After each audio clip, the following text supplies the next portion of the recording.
is a tribute speech to Susan B. Anthony. Susan B. Anthony was a pioneer and crusader for women's rights. Too often we forget her lifelong dedication to all social causes, not only women's rights. She was a civil rights activist, women's rights activist, editor, publisher, and journalist. Her accomplishments are extensive and paved the way for future feminists.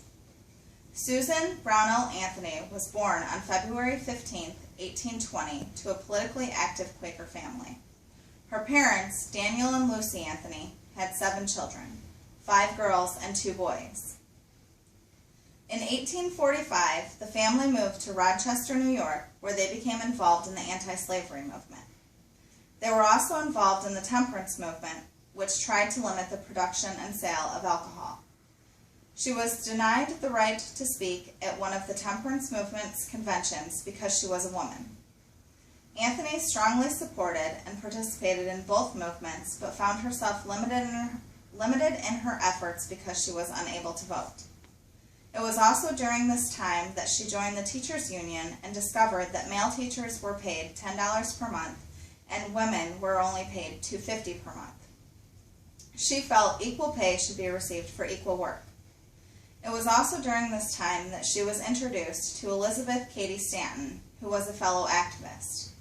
Along with Anthony, the women established the American Equal Rights Association in 1866, which called for equal rights for men and women regardless of race or sex.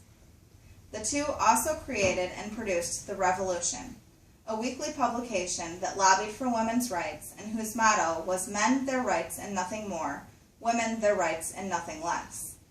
They also started the New York State Women's Rights Committee, where Anthony began petitioning for women to own property and for the right to vote. After the Civil War, Anthony began to focus more of her time on women's rights.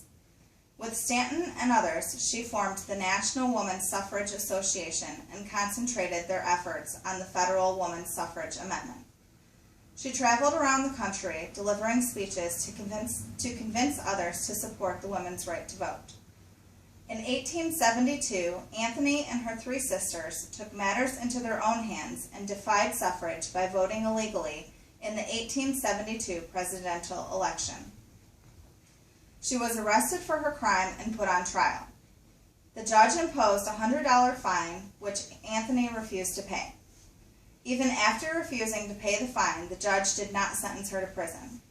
Sentencing her to prison would have allowed her to appeal the decision, which would have taken the question of a woman's right to vote to the Supreme Court. In 1890, she formed the National American Woman Suffrage Association. From 1881 to 1885, Anthony Stanton and fellow activist Matilda Joslyn Gage wrote The History of Woman Suffrage. Anthony also wrote her lifelong story with the help of Ida Houston Harper. The Life and Work of Susan B. Anthony, a story of the evolution of the status of women, was published in 1898. In 1905, she met with President Theodore Roosevelt to lobby for the amendment giving women the right to vote. Just before her death, it is said that she told her friend Anna Shaw, "To think I have had more than 60 years of hard struggle for a little liberty, and then to die without it seems so cruel." Susan B. Anthony died on March 13, 1906, in her home in Rochester, New York, of heart disease and pneumonia. She is buried at Mount Hope Cemetery in Rochester, New York. In 1820, 14 years after Anthony's death, the 19th Amendment, granting women the right to vote, was passed in her honor and so named the Susan B. Anthony Amendment.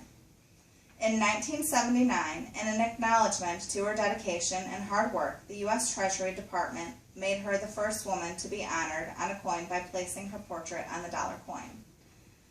And we remember that without her today, I could not be standing here giving this speech.